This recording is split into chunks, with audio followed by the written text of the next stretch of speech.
Hello, good morning, and welcome to the Sunday edition of A Proud Malcontent. I'm Peter A. Bell, and I am a proud malcontent. I have to ask you to bear with me if I'm a bit hoarse and sniffly today. I seem to have a wee allergy thing going on. At least I'm assuming that's what it is.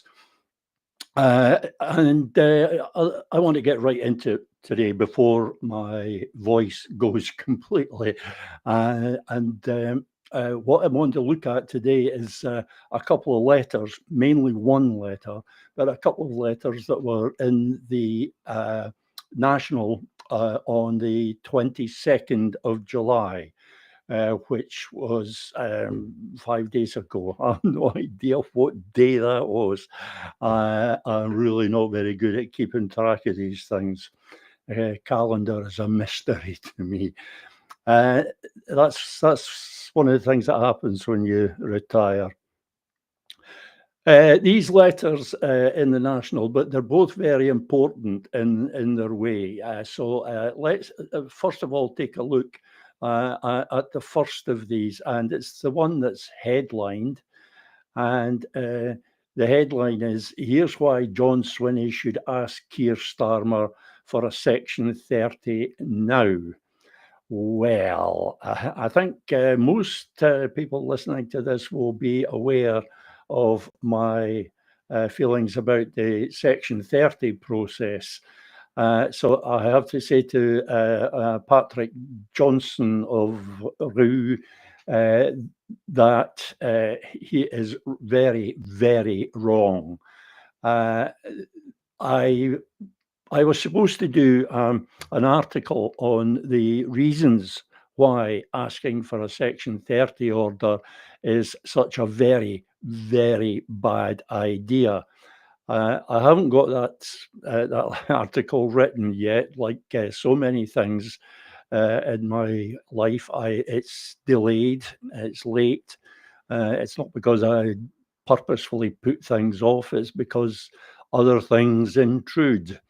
And mostly this past week has been having discussions, shall we say, on Facebook. I also had one of those intervals when I had an influx of British nationalist bots, trolls on my X timeline.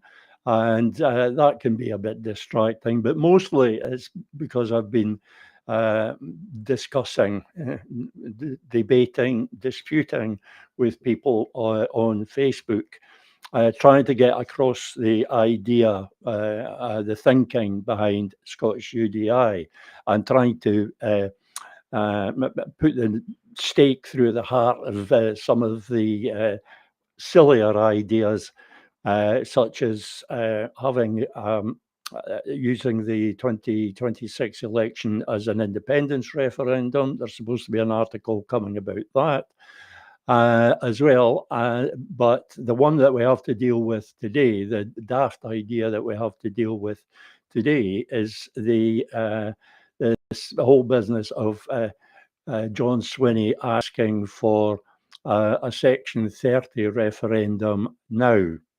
And I'm not going to go through all the reasons why this is a bad idea. I will quickly go through one, a timeline, a suggested timeline, a probable timeline for what would happen in this scenario with Patrick's idea of asking for a Section 30 referendum, a Section 30 order, if John Swinney were to do that now, which I should say, he shows absolutely no signs of doing. He has no other ideas besides requesting a Section 30 order.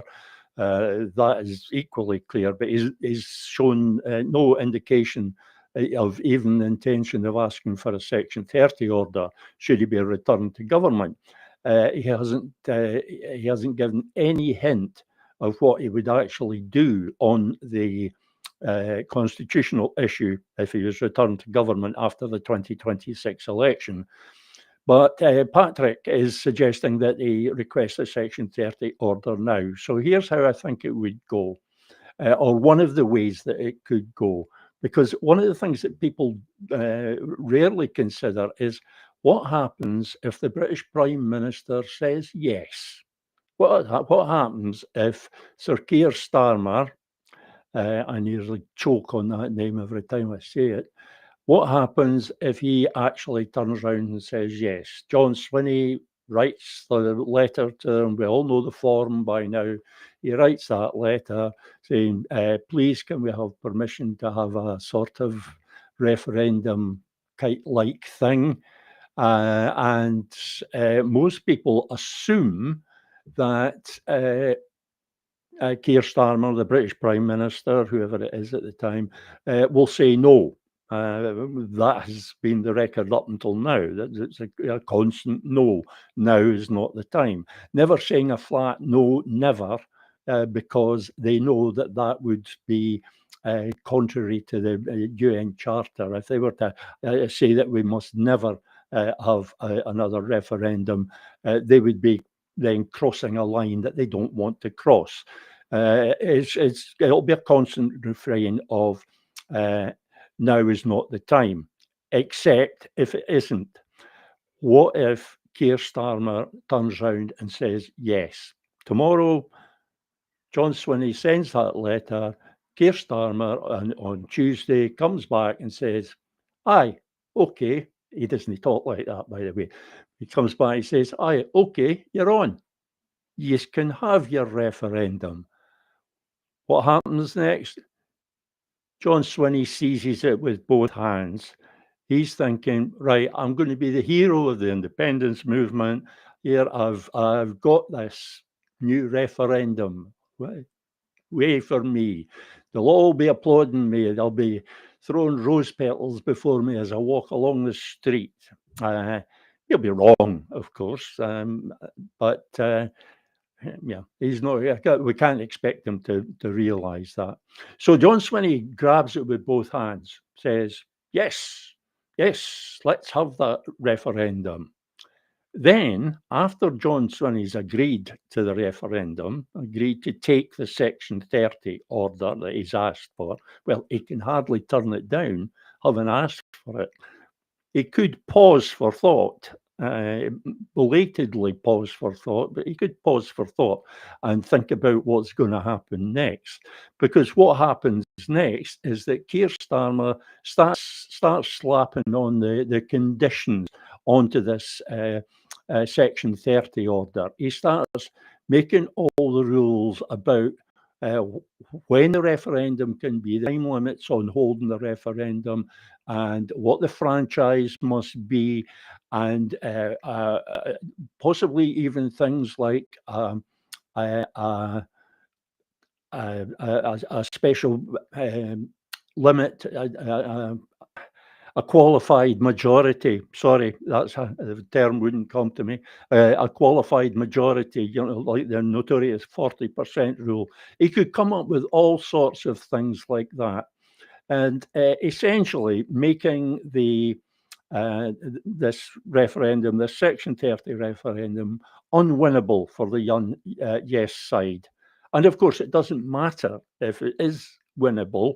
It doesn't matter if we win, because a Section 30 referendum cannot lead to independence because it is consultative and non-self-executing. Nothing actually happens because of a yes vote, Section 30 referendum. It's left then to the British government to decide what happens next. And if they decide, well, nothing happens next, then that's it. That is the nature of a Section 30 referendum. So Sir Keir Starmer slaps on all these conditions. John Swinney realises belatedly that he's trapped. He's absolutely trapped because A, he thoughtlessly requested the Section 30 order, and B, when it was offered, he grabbed it with both hands without waiting to see what conditions were applied to it. So now he's trapped. He's either the First Minister who settled for an unwinnable referendum, or he's the First Minister who turned down the opportunity of a referendum. So he really can't win in this situation. And basically, the referendum goes ahead, and as I say, it makes no difference, win or lose. There's not anything that ensues from it. So it makes no difference, except win or lose, we'll be told that we've had our second referendum, and the British state will then have an excuse for putting some sort of time limit on the period that must expire before we can even think about another referendum. They can't really do that at the moment. Now is not the time, as specific as they can get, because according to the UN Charter, they're not allowed to put any constraints on our exercise of our right of self-determination. That's supposed to be entirely up to us, according to the UN. According to the British, it's entirely up to them. Like everything else, the British, they are at the centre as far as the British are concerned. They're in charge of everything. So it's a disaster in two ways. A, because we can't get anything out of it, and B, because it will be counted as our second referendum. Even if it doesn't happen, even if supposing John Swinney turns it down, it will still be counted as that second referendum. We'll have had it, or we'll at least have had the offer of it, and that offer was turned down. So it's a step backwards. It's a step backwards. I should also point out that requesting a Section 30 order is an act of treachery. It really is a treasonous act. And that's because the people of Scotland are sovereign. And being sovereign means that you are the highest authority in the land. You're the highest authority, the ultimate authority. So when John Swinney or any other First Minister requests a Section 30 order, they are acceding to Westminster's veto on our right of self-determination. They are saying that it's not our word that is last, it is the British state's word that is last, because that is the nature of a Section 30 referendum. It leaves the last word to the British state. So John Swinney would be denying the sovereignty of the people of Scotland. Because he would be accepting the sovereignty of Westminster, the sovereignty of Parliament. He would be putting Westminster at the top as the ultimate authority, the ultimate political authority. And denying the sovereignty of Scotland's people, that is the principle which underlies our whole democracy, our whole constitutional ethos. So to deny that is to deny something that's absolutely essential to Scotland, and that is why I say it'd be a treacherous act. However, enough on that. There are many other reasons for not requesting a Section 30 order, but I think the fact that it would be unwinnable, it wouldn't matter if we won, and it is an act of treachery. I think those are sufficient reasons for saying to Patrick, no, that is not going to work. That is not good enough. However, if we scroll down the page, we find another letter, and this one is much more interesting. This one is from Mike Wallace of Edinburgh Newington branch of the SNP. And it is extremely interesting. Excuse me, I need a little sip of water. It's extremely interesting. I will read the whole letter, but I know some of you prefer listening to reading. So I will read the whole letter because it is an important letter. This is Mike Wallace, Newington branch of the SNP, Newington, Edinburgh. My recent letters to the National are aimed at promoting the action that should be the first step in either exercising that right to choose in any referendum or gaining the decisive level of support that would be required for a future election to be the democratic event that can lead to independence. Getting a mandate from the 2026 election on a manifesto pledge to bring forward in the first year a bill at Holyrood to assume responsibility for constitutional affairs as directed by the people of Scotland will be just such an action. The Newington branch of the SNP has submitted for annual conference in October a resolution titled Manifesto for Scotland's Right to Decide. This motion asks conference to agree, firstly, that seeking a Section 30 order from the UK government to hold a referendum on Scotland's constitutional future undermines Scotland's sovereign right to decide. And secondly, that sovereignty lies with the Scottish people, not Westminster.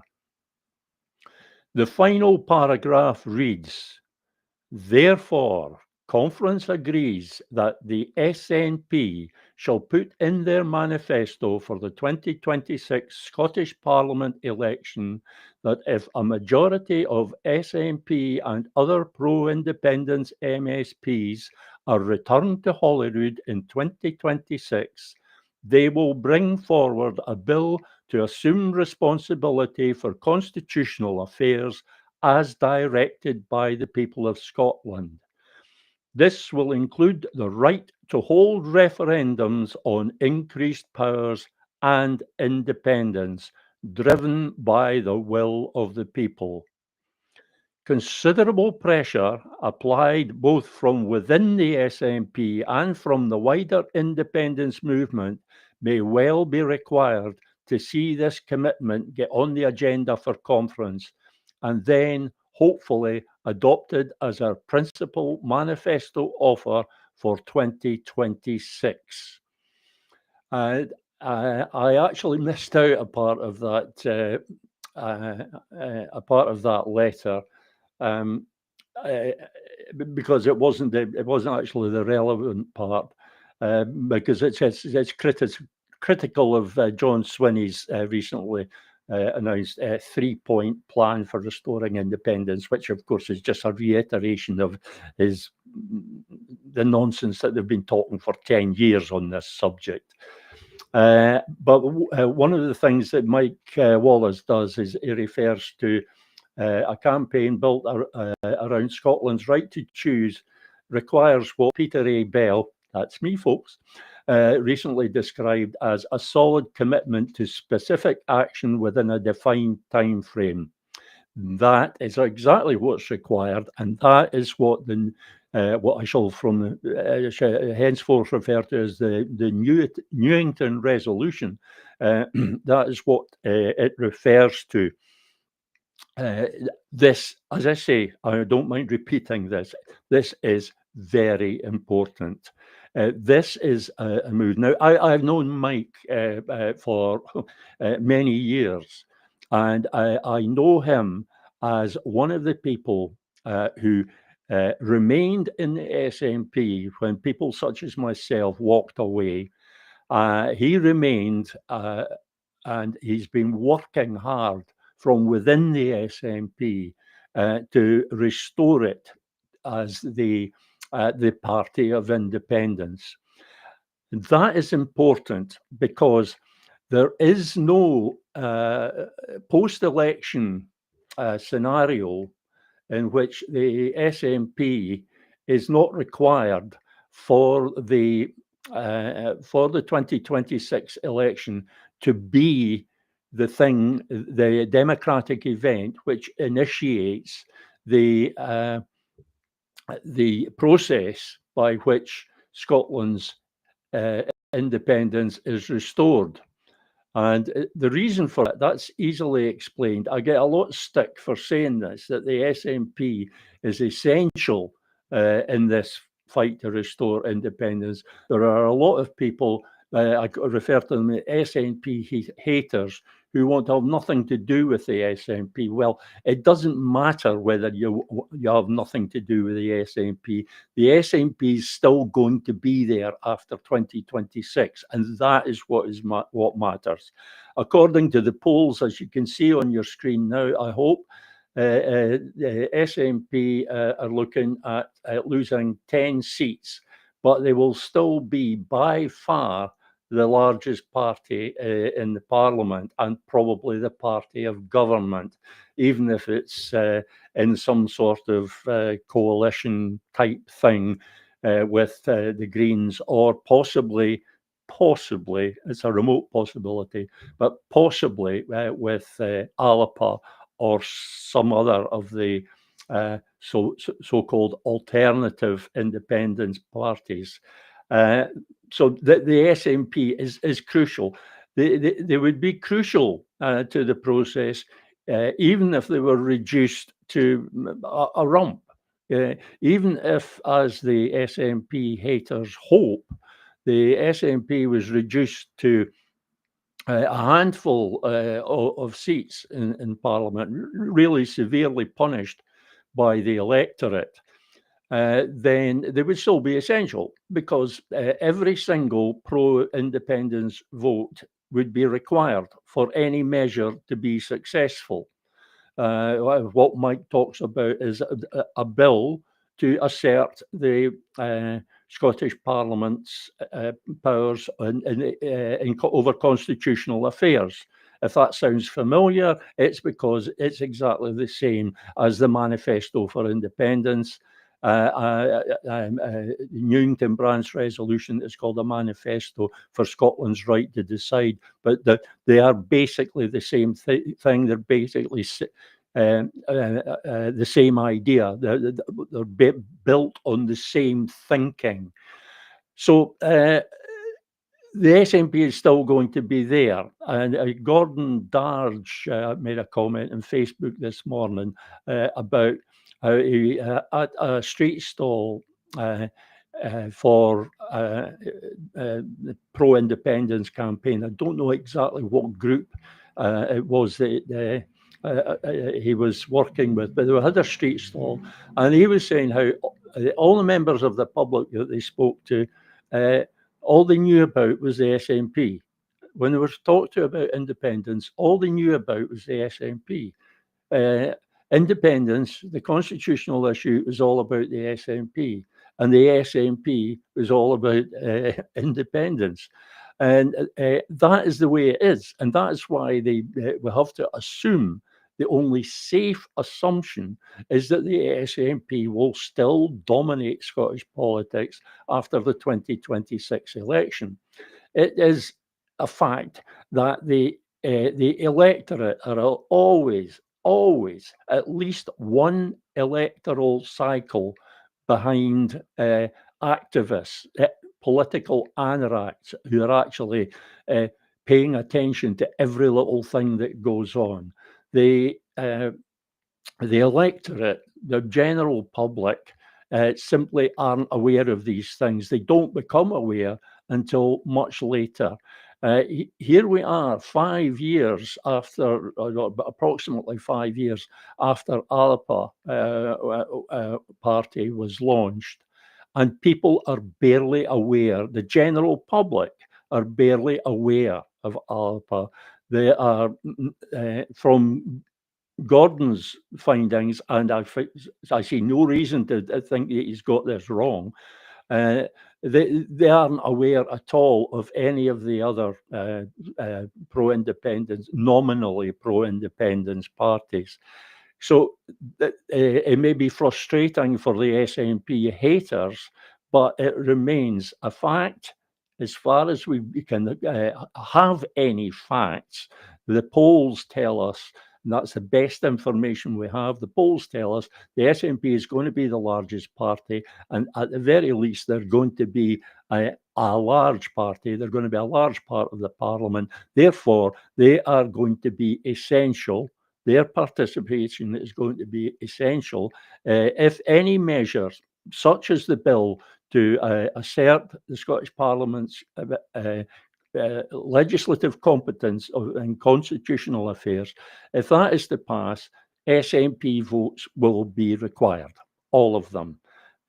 Because the majority in the Parliament is not going to be huge. The nominally, that's always in brackets, the nominally pro-independence majority is not going to be huge.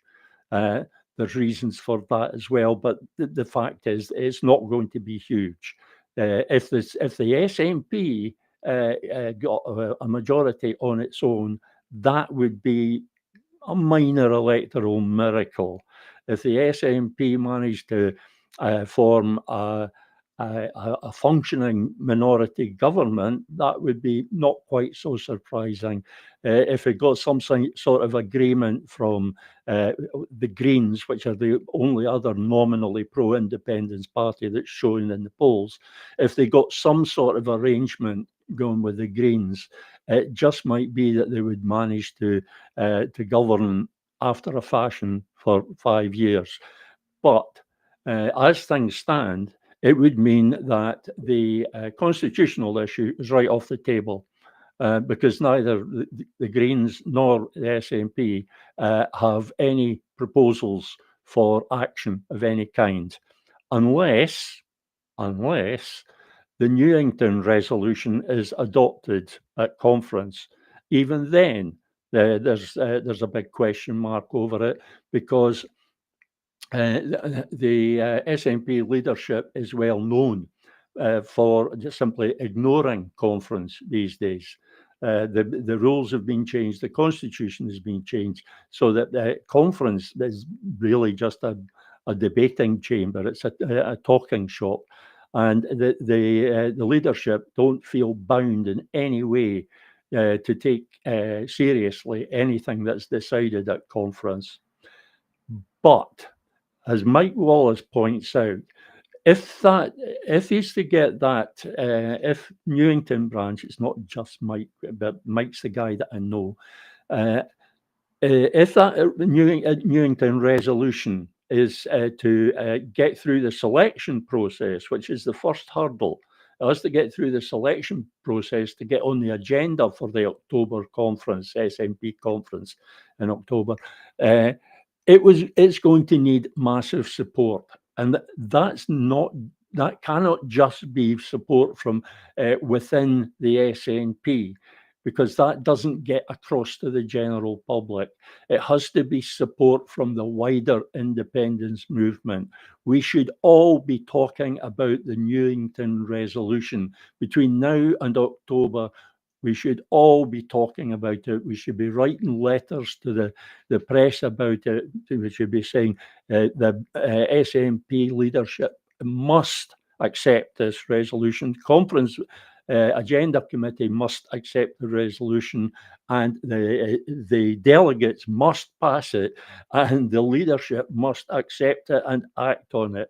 And if enough of us are driving that, then perhaps we will have done one of the most important things that we could do for Scotland's cause. We'll have got the SNP back on side. And as I've already explained, it is absolutely essential to get the SNP back on side, because according to the polls, they are going to have 54 seats in the Parliament after the 2026 election. And even if they only had 4, those 4 votes would still be required. So whatever way you look at it, the SNP is essential. Getting them on board is essential, and that's what the Newington resolution is all about. So we have to support that. We have to. It's absolutely crucial. There's two groups that I am very dubious about, and that's people, the SNP haters, the people who say we should discount the SNP altogether. We should uh, uh, set them aside, just not have anything to do with them. And they chastise me, they castigate me for saying that the SNP is going to be the largest party in the Parliament after the 2026 election. Although that's not me saying it, that's the polls that are saying it. And they accuse me of being a shill for the SNP, of supporting the SNP, and of trying to persuade people to vote for the SNP. Yeah, it's utter nonsense. I am no lover of the SNP. I'm as disappointed and angry with them as anybody. I quit the party. I've been in the party for about 60 years, and I quit the party because I was so disappointed and frustrated and angry. So I'm hardly one to be promoting the SNP, and I don't tell anybody how to vote. My aim in my blogging and now in these broadcasts is to help people understand the implications of their vote. To understand, for example, that voting for any of the nominally pro-independence parties as they are, as things stand, is a vote for another 5 lost years on top of the 10 that we've already lost, because there are no proposals for any kind of action on the constitutional issue. So I'm a bit dubious about these people. I mean, what is their agenda? If it's as if either they actually want to sabotage Scotland's cause by removing that essential component of it, which is still the SNP, whether we like it or not. Or whether it's just that to them, their hatred of the SNP is the most important thing and not the cause. They put their own feelings first ahead of Scotland's cause.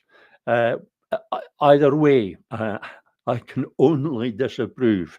I'm in favour of taking a rational, pragmatic view of these things, and a rational and pragmatic approach to these things. So we just have to accept that the SNP is going to be there and is going to be essential, because there really is no way that we can prevent that. We can campaign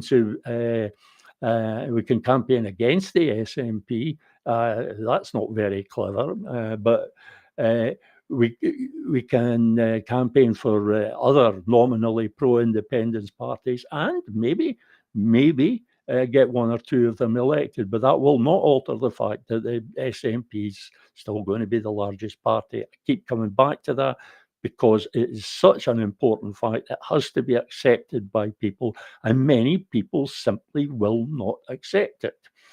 The other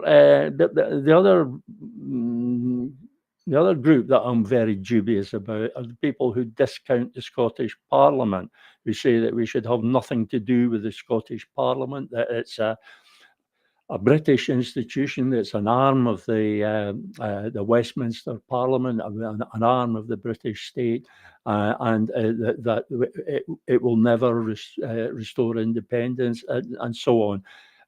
And this is just so wrong, because only the Scottish Parliament can restore Scotland's independence. Scotland's independence will be restored, if at all, by an act of the Scottish Parliament, an act in the same sort of league as the one that Mike Wallace is suggesting, the act to restore to the Scottish Parliament legislative competence in constitutional affairs, because that is the Parliament's right. It is Scotland's Parliament. We elect it. It is a democratically elected Parliament of Scotland's people. Whatever that is, it has been usurped by the British state. Of that, there is no doubt. At present, it acts. The Parliament and the Scottish Government act as agents of the British state. But that is precisely the thing that we are trying to change. Independence means changing that. It means changing things so that the Scottish Parliament actually acts as the Scottish Parliament, and changing things so that the Scottish Government behaves like a government of Scotland instead of an agent of the British state. It's simply not conceivable that we can erase all of that infrastructure completely and build an entire new edifice in its place. That's not conceivable, and it's not right anyway. This is a campaign about taking back what is ours, taking back independence, taking back our government, taking back our parliament, and then taking back our nation. That is it. That is the independence campaign. That is Scotland's cause in a nutshell. So the people who say that we should totally discount the Scottish Parliament, they too, like the people who are saying we should totally discount the SNP, they are. It's as if they are trying to remove from Scotland's cause this essential thing, this essential component. And whether they're doing it from malice or from ignorance, or because they're or from prejudice, because their feelings, their anti-SNP and anti-Scottish Parliament feelings are so strong, it doesn't really matter, because the end result is the same. We lose these essential components. If these people get their way, we lose these essential components. The other group, there is a third group that has to be mentioned in this category, and that is the SNP loyalists. Mike Wallace is the very opposite of an SNP loyalist, which doesn't mean that he's not loyal to the party. In fact, I would say he is more loyal to the SNP, and certainly loyal to the founding spirit of the SNP, than anybody in the leadership, and I include John Swinney. And I have no hesitation in saying this. Mike Wallace represents what the SNP should be, what it used to be, and what it should be again. What it will have to be again if Scotland's cause is to make any progress.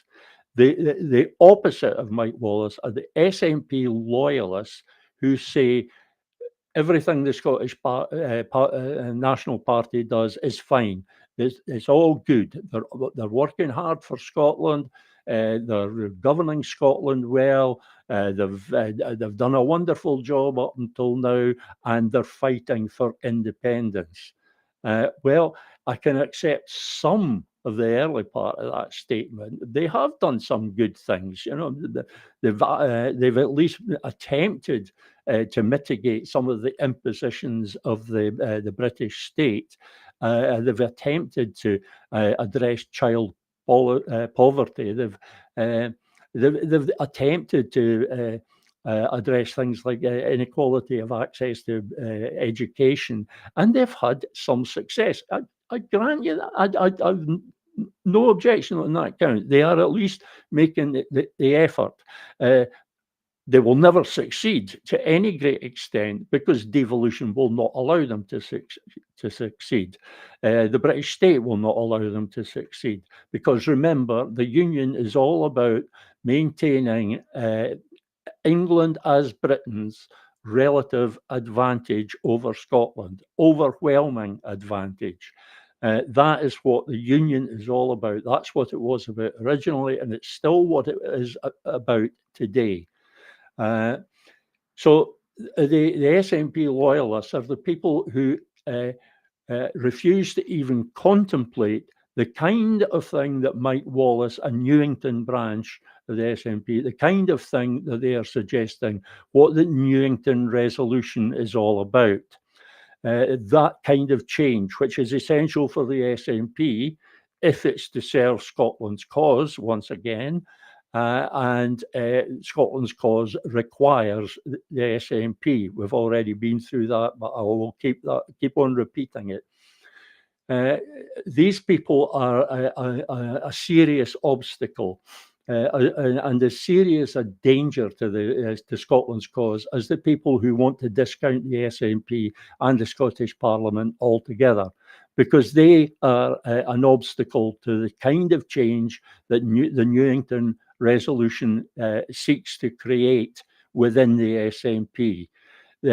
This first move towards reclaiming our Parliament, and it should be understood that what the Manifesto for Independence does, and what the Newington Resolution, the Manifesto for Scotland's Right to Choose, what both these things do is a de facto declaration of independence.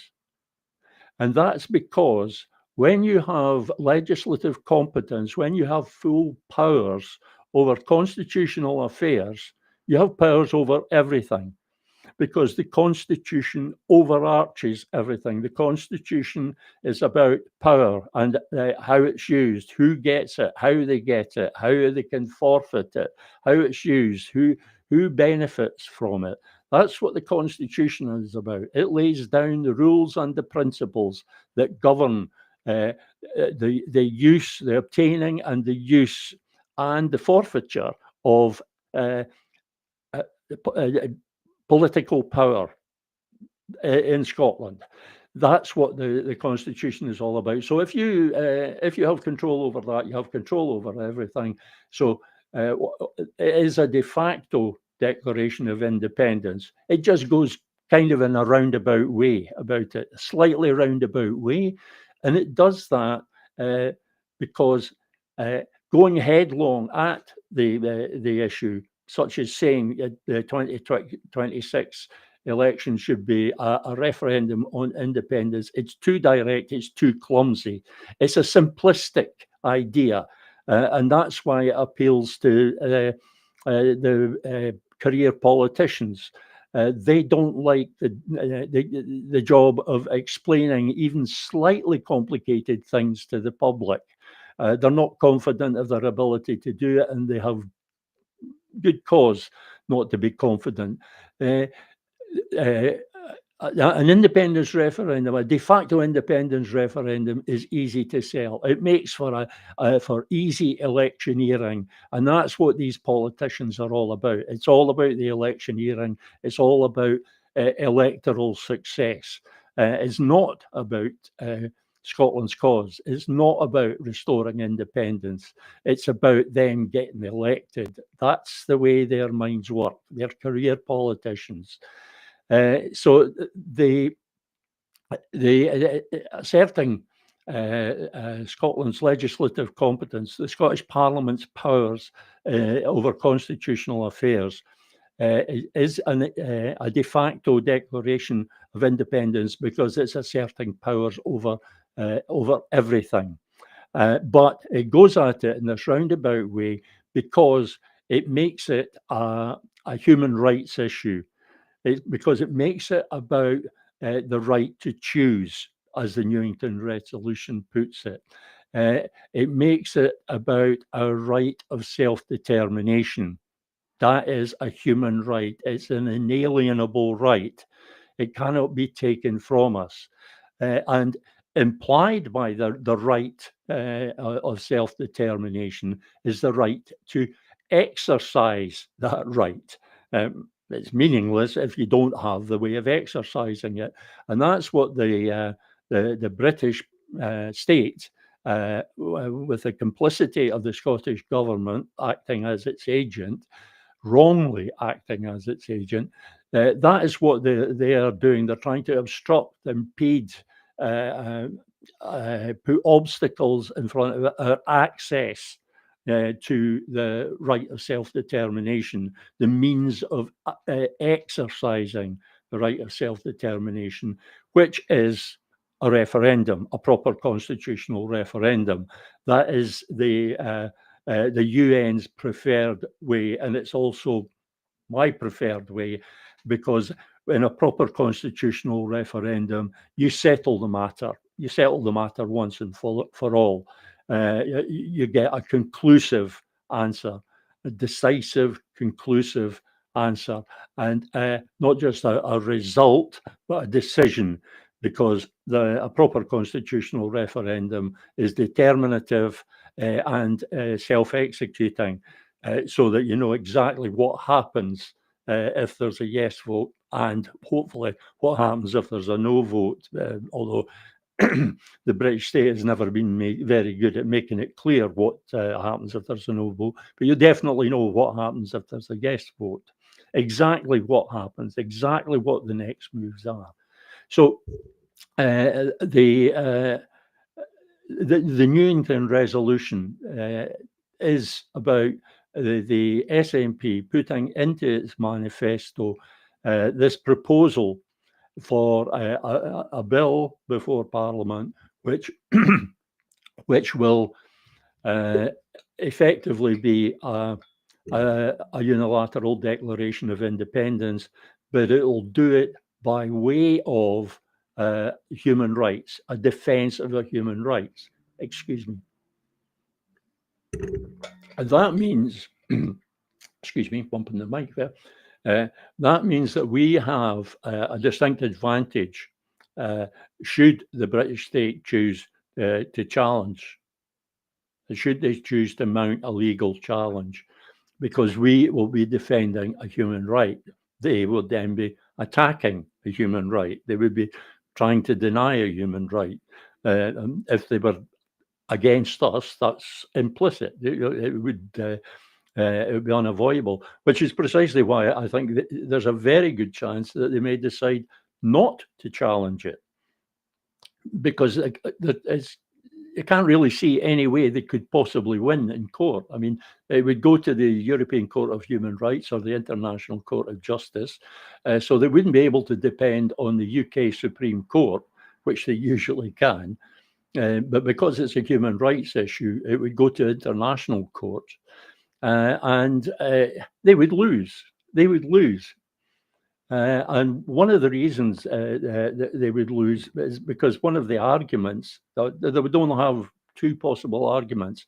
One is that Scotland is not a nation, Scotland's people are not sovereign, Scotland doesn't have the right of self-determination. Well, you know, they've already conceded that Scotland has the right of self-determination. So how could they? That's not something you can just switch on and off at will. Alternatively, they could argue that we already have a democratic route to exercising our right of self-determination, and that is the Section 30 process. And that is why it's vital that the Section 30 process be repudiated right now. Not as has been suggested in that letter to the National, not that Section 30 request should go in, and thereby validating the Section 30 process, so that when the British government goes to court, it can say that, oh, the Scottish government has already accepted this. They've already accepted that the Section 30 route is a valid democratic route to the exercise of the right of self-determination. They've just requested the Section 30 order again, so they can hardly deny it.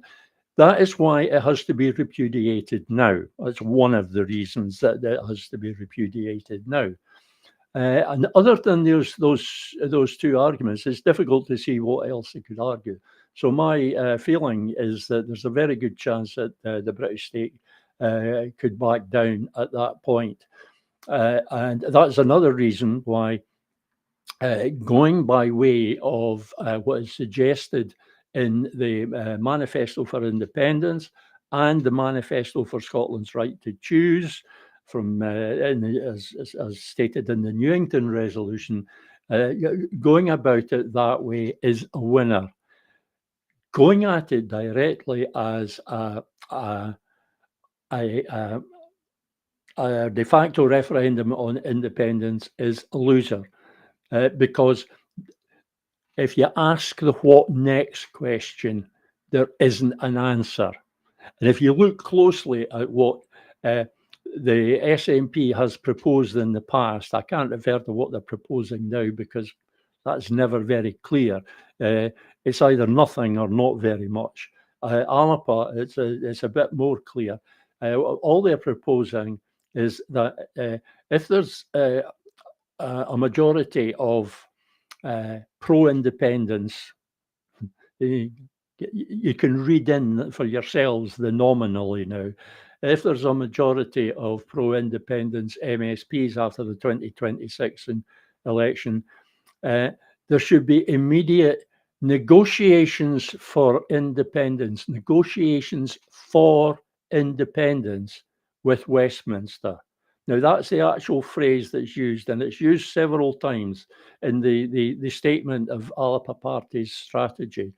Negotiations for independence. And that phrase is a euphemism for a Section 30 request, a request for a Section 30 order. It can't be anything else, because there is nothing else that the British state, that Westminster, would conceivably concede. There's nothing else it would negotiate about. It couldn't be negotiations for independence anyway, because that what next assumes that the people of Scotland have already voted for it. They've already voted for independence by electing a majority of supposedly pro-independence MSPs. And we're sovereign, people are sovereign. Therefore, that's the last word on the matter. Why would they be negotiating for independence with Westminster when we have already spoken? That is wrong in that sense. And it's also wrong in the sense that it can only be a request for a Section 30 order, which is cunningly concealed.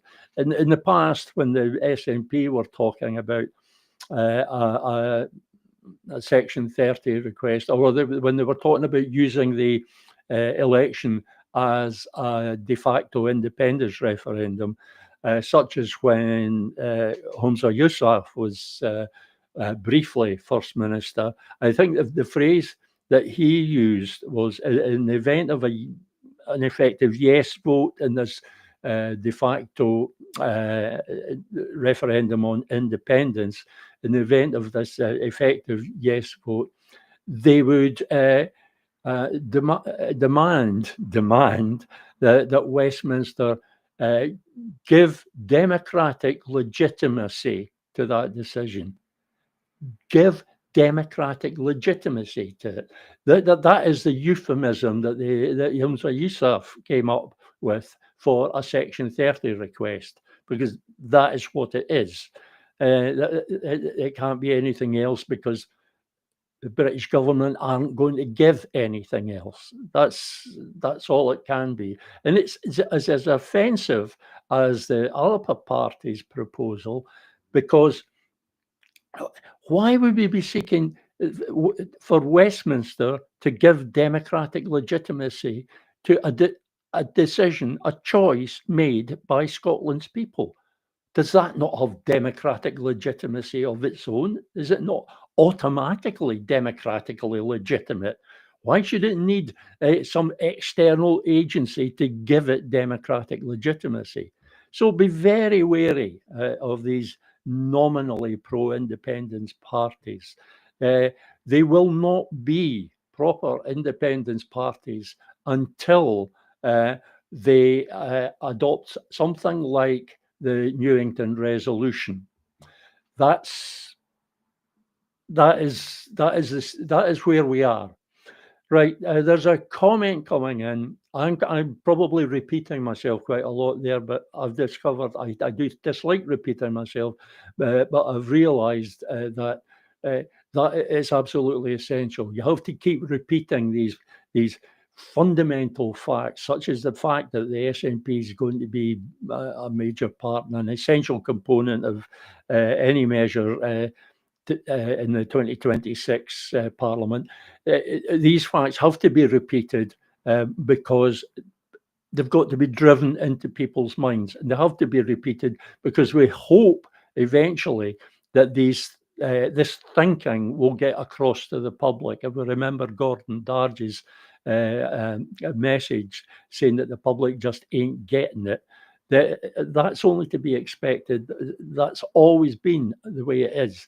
But if we are to get the message across, then repetition is the only way. And the most effective form of repetition is sharing. When you share the likes of this podcast, this live stream, when you share it as a podcast, and when you share blog articles, for example, about the UN initiative, the Salvo Liberation initiative, or when you share the likes of Mike Wallace's letter to the National, all of these things help to get the word out there.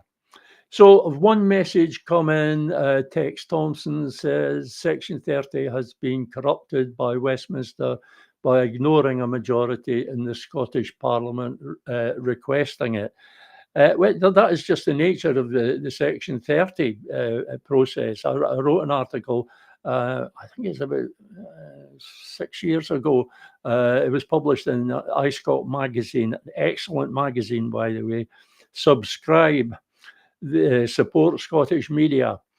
The article is called, the Section 30 is not Scotland's salvation. And it points out all the reasons, or pointed out all the reasons then why I thought that the Section 30 process should be repudiated. It should be utterly rejected.